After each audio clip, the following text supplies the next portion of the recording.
You touch upon an important topic that I wanted to dive into with you today as well, which is the topic of observers, because this episode is going to be launched right after one that we specifically do on observers. And I wanted to ask you a few questions to kind of build on that, because you have been part of studies into this topic as well. There was an article that I read that you published about that was in Marine Policy, and that was also, reiterating the vulnerability of observers, because they are really the eyes and ears on the water, but they are not part of the crew, and they don't necessarily fall within the definition of worker, and they're therefore not covered by binding regulations concerning the work standards on board, leaving them relatively unprotected.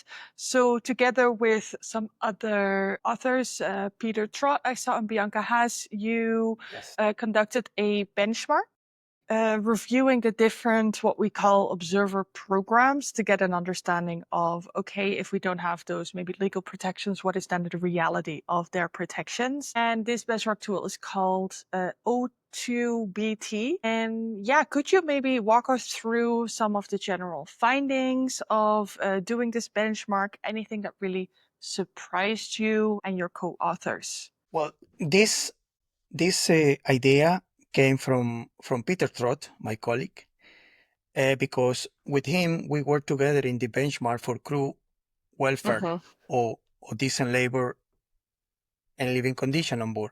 I developed a benchmark back in 2014, and I was always updated, and he was always aware about my work with the benchmark for crew labor. Now we have a standard, so we don't need this benchmark anymore. And he said, hey, wait a minute, let's do something with the observer, because observers are not part of the crew. ILO convention is not protected. ILO convention is very prescriptive and say ILO convention is for maritime workers, and Yeah, observers are no maritime workers. They are not part of that. Yeah, so that is sad in that. And the first that we did was a mapping of best practices globally. I was searching across all the RFMO, Regional Fishery Management Organization, from different oceans, private observers programs, different programs not only for tuna purseiner, but also looking at longliners, trawlers in the Arctic, the Antarctic, to see which of these program have the best requirements, including obligation and rights for observers on board. We end up with 3 of them, I remember. FAO, I think best practices for observers or something like that. Western Central Pacific Fishery Commission have one of the most complete requirements for observers, and the Observers International Association Code of Conduct also have big pieces of this.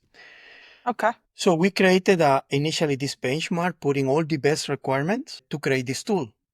But at the same time, Peter was creating a risk assessment. So it's a 2 pieces work. The risk assessment of the outcome of this benchmark. Then the next step was to, hey, we need to measure against something. And we start to contact, I would say, more than 40 or 50 observers programs around the world. Because Many at say what no. level would you usually have an observer program? Could you explain that? Is that a national thing? Is that a fleet level, Yes, company level? What level are we looking at? it depends. We have private observers program like MRAC Americas. They supply with observers in the Pacific. Yeah. But we have MREC's a also consultancy. Yeah. yes, and it's a consultancy, it's a private sector, but also we have the Papua New Guinea National Fishery Authority. They also provide Have a observers. program. Yeah, we have in Ecuador, the tuna industry, they have the private observers program as well, but they also employ observers coming from the Inter-America Tuna Tropical Commission, EITTC. So observers program can be set at a national level, privately, regional, like in the Pacific as well. To make it possible, we narrow only to tuna industry. So this paper is very specific for tuna because observers are also placing other trawlers, industrial trawlers, and other frozen big facilities. And we started to contact anyone who were supplying observers to the tuna industry. No names, confidentiality. And we got the collaboration of 12 or 15 programs.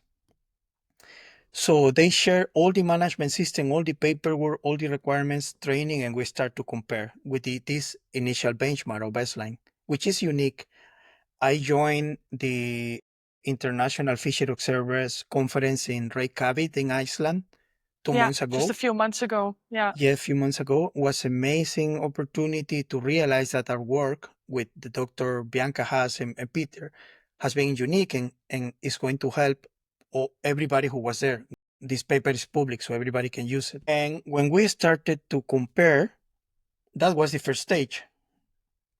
The second stage was interview, because this is about observers, it's not about paperwork. We request help to NGOs. Some NGOs help us connecting with observers, but you have to wait that the observers arrive to the port in Seychelles or in Mauritius or in Panama or in Ecuador. It was amazing. The data collection by interview was a long period, and that was the one that gave us a lot of feedback. Some conclusion or recommendation from this paper. I think observers program, independently if it's a private, national, or regional program, they should be consistent, because it's the same work, a different level, but it's the same work. So they should use maybe this benchmark that is public available as a baseline to provide requirements. For instance, some observers program has a pre-requirement about education. Other programs say, I don't mind if you finish the primary or secondary school, come. Some programs request medical checks to be fit for that work, others not. Some programs offer medical insurance. During interviews, some crew members were not sure if they can reject to go on board a fishing vessel because they know, my friends told me that this fishing vessel is not good to go on board for, I don't know, A, B, or C reason. Can be food, can be the place for sleeping, or the way how they are fishing, any reason. So there's some lack of clarity in some things. In Papua New Guinea, the National Fisheries Authority is working with the private industry, signing a MOU where the fishing industry, fishing vessels are responsible to maintain. Sorry, No, kidding. I see. my dog wants to be part of this episode. Of the conversation. Oh, now you realize he's on camera. You got a little shy. He ran away again. Yes, please go ahead. So then the paper go through all these details, and in the recommendation, even we recommend to please take the O2BT, Observers Benchmark Tool. Not an easy acronym. Yeah, but it was the most practical one. To be consistent and to draw a minimum baseline about safety and security condition for observers. It's a really hard job. I mean, yeah, by history and by number, issue, fishing is the most dangerous job in the world. Yeah. And be observers on board of that, yeah, it's the same level. Was there anything that really surprised you with the findings that you had, or with this whole process? Yes. Well, initially we were expecting much more observers program to join us.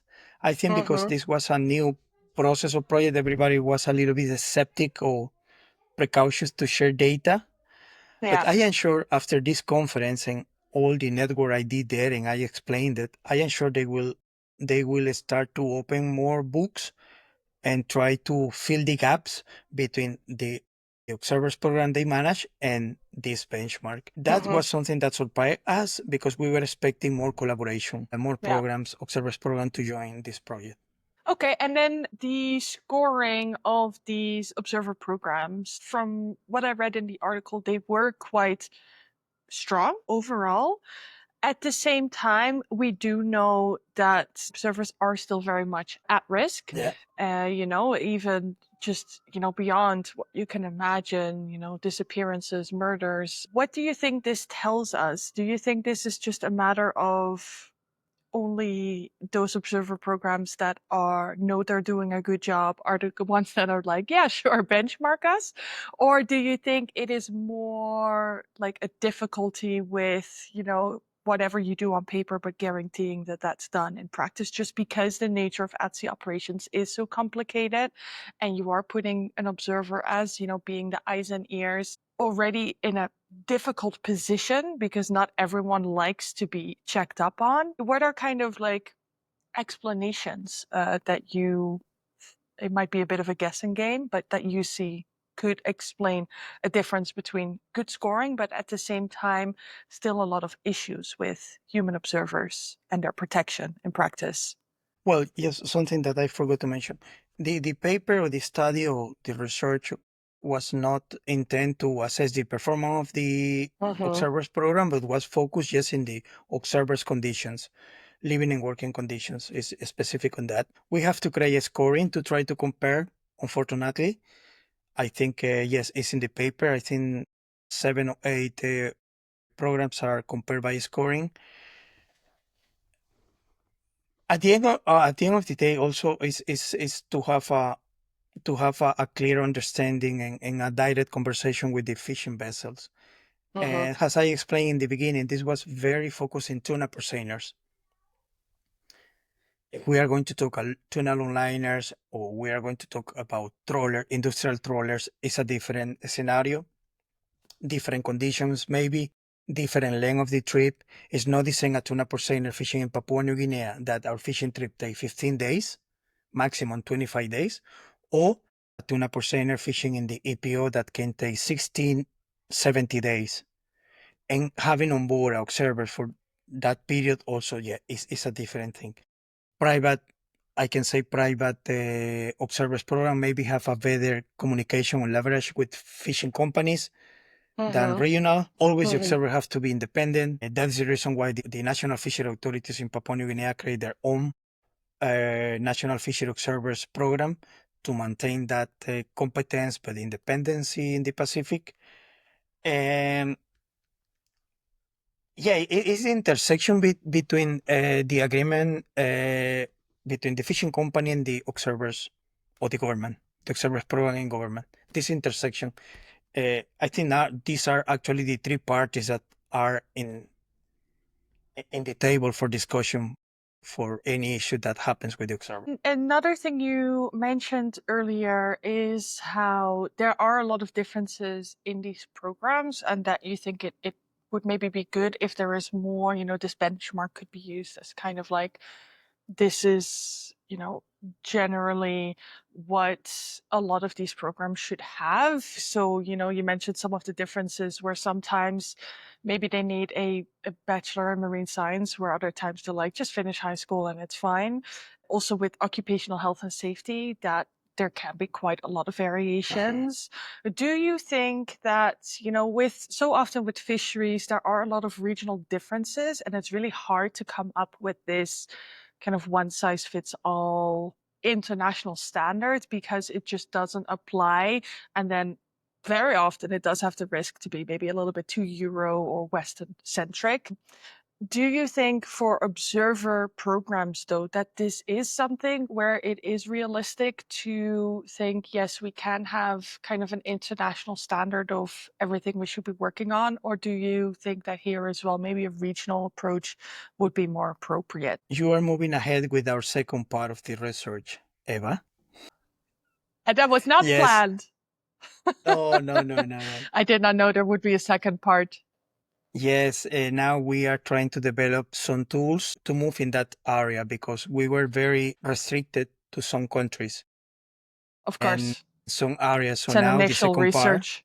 we are working together with Peter to go to that sense. Regionals, different continents, including Africa, including more Southeast Asia countries, Uh-huh. different Uh-huh. gear types. So it's something that is we are working on to be able to respond this type of question, but also to provide more information and a tool that maybe can be online tool that maybe can help observers program. Because you did mention there were a few guidelines. There was one coming from the FEO. There was one from, was it maybe an RFMO that was Yes, available? UCPFC Yeah. and the Um, International Association of Observers. okay. And they are approaching that from kind of like an international general Yeah. level. right? Yeah. Yeah. And you're kind of delving into like, okay, is that the right approach here? And can we kind of also bring that back then to the benchmark? How could you bring that work further? Yes. Okay, so we talked about your work with via PNG. We talked about this research in the past and how you're going to bring it forward with observer programs. Is there anything else that you're working on that really excites you that you would like to share? Research. Research. Yes. Tell me. Paint me a picture.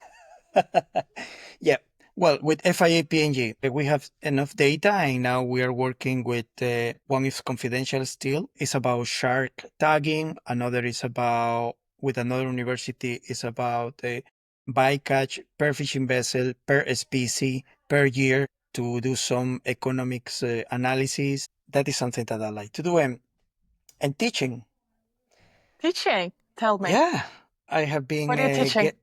I have been guest speaker in the Amsterdam Applied Science University in Mm-hmm. Wageningen, at the University of Vigo, and it's a really nice experience to talk with seniors. I mean, these are master students or people that are graduating, professionals coming from the sector. This is something that I enjoy to give back something when Yeah, I am exactly. teaching or doing Yeah. capability building. I also love with teaching, it can really be those kind of like full circle moments because it's like, oh, once I was there and now I'm standing on this side. And once I received a question, I was I was not ready for that. Mm-hmm. They say, what is the impact of your project against the planet boundaries? I Yeah. said, planet Like, oh, boundaries, what what's is that? that? Yeah, I was yeah. not updated, so I have to go back We're and read falling about it. behind on the lingo. I have to call my friend from the Stockholm Resilience Center, Yeah. and they wrote this paper, and I know two of the authors. I said, wow, I was not aware about this beautiful paper, Yeah, so yeah. interesting. Yeah, and things like that. I mean, I am not only teaching, I am learning and updating myself. Yeah, and also just by, I feel questions give away a lot of what's on people's mind. What are things that are generally maybe not so well understood?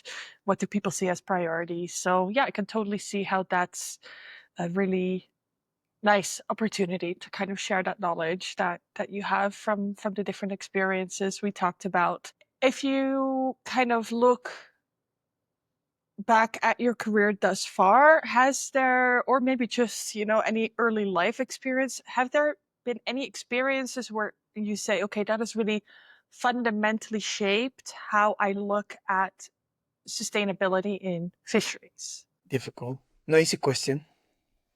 Not an easy question, but maybe any pivotal moments that you think of, or, you were on a certain track and then you learned about something, or you had a discussion with someone and you're like, that really opened my eyes and shaped how I look at it.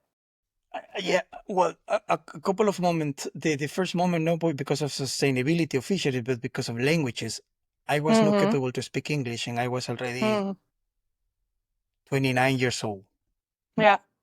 In Ecuador, we learn to read English, but not to speak English. In my time, Mm.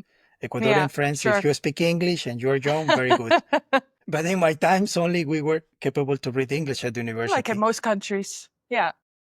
So that was a very important moment to be Yeah. able to learn English and then to speak English properly and to communicate and to have access to so much knowledge globally.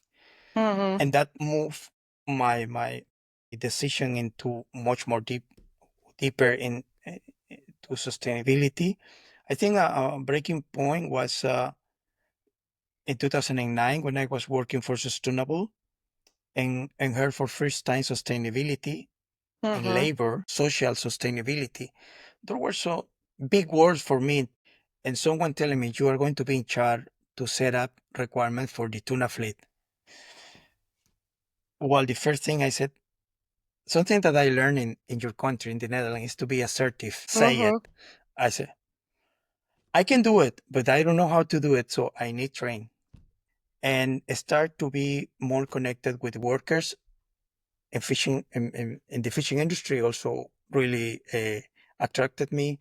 The diversity, the honest, that they are very direct. At least in the fisheries, I have been working in Panama, in Taiwan, in Papua New Guinea, talking about tuna fishing. That is something that I always look back, and I really want to go back to come back. Some good memories in Papua New Guinea, but also where was that? I think was in India.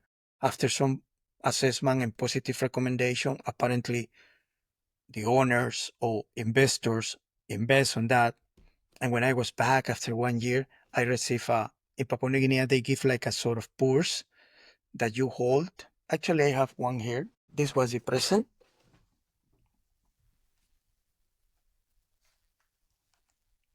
to say thank you. Oh, yeah, yeah. Oh, wow, beautiful. I don't remember the name exactly, but yet this is something that I never expected. I am doing my job, and it's up to the investor and owner to implement it. And something similar happened in India. Then they invited me to a wedding party, thanking for all the improvement we did in that facility. And Yeah. that is something working with people, talking to them, improving conditions, not Hmm. directly because of a requirement or standard or certification, but it's because of they need and the industry need. It's Yeah. something that It helps that their really, lives. yeah, Yeah. shaped me into sustainability. Yeah. I remember I did a work trip once for, it was only 3 weeks through different Asian countries, mostly in Southeast Asia. And they gave me so many gifts for things that I just considered basic things, basic parts of my work. That I was like, I'm gonna need another suitcase. I still have like Yeah. so many things, so many of the like seafood related items that I like hang Yeah. on my wall or things that Oh, I nice. have. They're just all from that trip because yeah, it's just such a appreciation and I guess maybe more of a tradition to show that with something. And then very often it's something traditional, which I love. And like we said, yeah, it's not just work for them, right? It's just a really, if you can help it, open doors or help bring it further in a way that is needed for them to continue to have that livelihood in that way. It's a pretty big deal.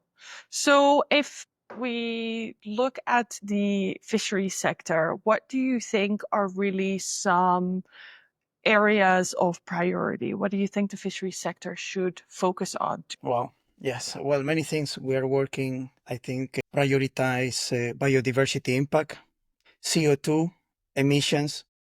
The industry needs to address, to try to reduce, to try to control, even though wild caught by based on science and proof, we are the ones that are producing less CO2 per kilo of protein. Yeah, compared to other animal proteins. Another area is well, animal welfare now is coming. I think a lot of challenge Hmm. because I always discuss whatever requirement you are going to set, please have to be science based and with tangible or measurable indicators. But it's Hmm. something that also we need to look at. That's interesting just to ask you a question on that because animal welfare is really important. We've also done some projects on that, but it is mostly brought up in the context of aquaculture. Yes. And then some events in aquaculture that are considered like high stress events. How does that work in fisheries? Kind of what are the different elements there or the life stages where animal welfare really comes into play? Yeah, well, actually, one of our clients from Europe requests us our commitment and policy regarding animal welfare. So Mm-hmm. we have to work with our team in at the office of FIA PNG to do a literature review and set up our policy, communicate to our members and set up and implement. So looking at the five principles of animal welfare, freedom of movement, freedom of access to good food, it's fine. It's wild caught. We Yeah, don't exactly. interfere in Nature anything. takes care of that. They don't ask me what they are eating. I don't know. The only high risk on the stressful part is during the catching. So, and that is the area where there are plenty of opportunity for organization to carry out research, to measure, and to create recommendation, best practices or requirements. Is the catching? Is the catching even on fat or even a free school? How you are brailing, how fast you are brailing, tuna on board Yeah. and kill it. Now, Yeah. the only indicator for tuna to kill in a human manner is not because of animal welfare, it's because of quality. If we don't kill tuna fast, we are going to generate histamine. No one wants that problem. So we have to freeze that tuna to reach the backbone temperature 0 °C or +2 within less than 1 hour. So that is our measure. That is our indicator. And we consider it's quite effective because histamine is a reaction created by an enzyme created by a stress condition of tuna. So if we are killing faster, we are exposing tuna to less stress. So I think this path from brailing, storing in the hatches, there are several stages where we can improve, where we can take references by doing science for animal welfare on board. But something that I always bring to discussion in these platforms is good. Animal welfare for the target species. What about for bycatch? Doesn't matter animal welfare for sharks, whale sharks, manta rays.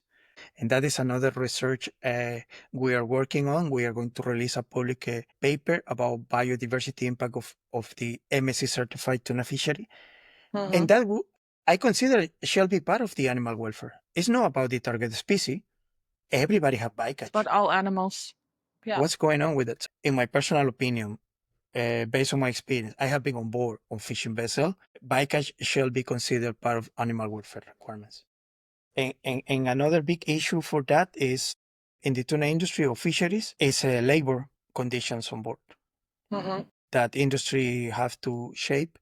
I mean, there is now faster movement and implementation into diligent projects. Several fishing companies have a lot of due diligence or internal policies to demonstrate implementation. That is really good, but it's something that the industry will speed up or need to speed up. I think you mentioned a very good point there on the bycatch, where you can't say you care about animal welfare when in fact you only care about the welfare of one animal, but not all of the animals. This is probably something that you would see happening a lot because the targeted species that's where the money is, right? So there might be more willingness to invest in the science there.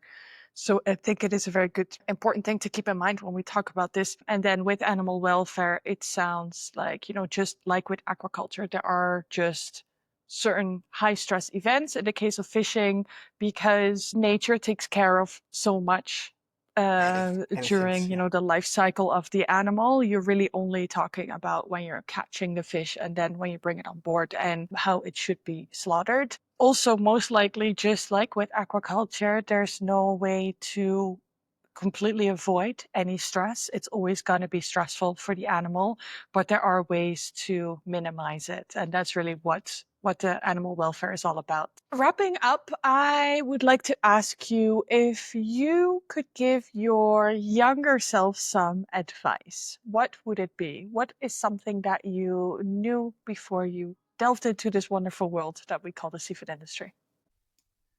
It's a great question. And again, when I came to your country, I was not To the Netherlands. assertive. I was not assertive.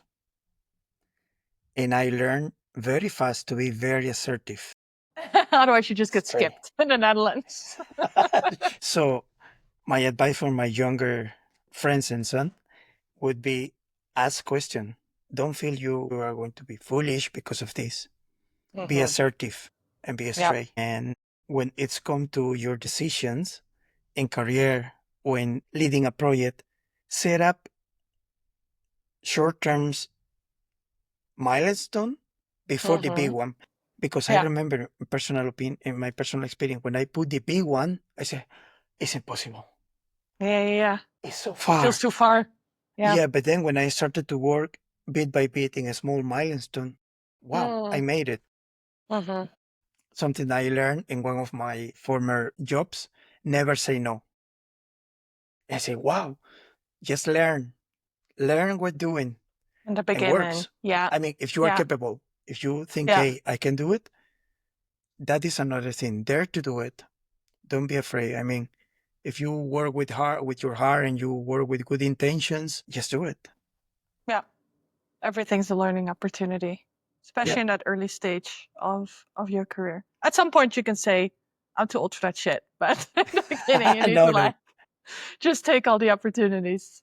Actually, I had a conversation with Lisa Cochet, who you Yeah. also know, for this podcast as well, and we talked about this as well, where it's also just earlier in your career and generally, it's just important to also just have that proactive open attitude and not be very like dismissive as in like, oh, that's not in my job description. It's like, no, it's hard work. We expect you Yeah. to do hard work, and sometimes you have to pay your dues, and that's really also how you learn. So it's excellent advice. Your younger self is gone, but I'm sure there's someone else who's listening who's like, okay, I'm gonna kind of keep that in mind. Well, thank you so much, Marcelo, for talking to me today. Thanks for sharing your experiences on working with the fisheries in Papua New Guinea, your experience with the observer programs, and then all the research you're doing now. Well, thank you for the opportunity.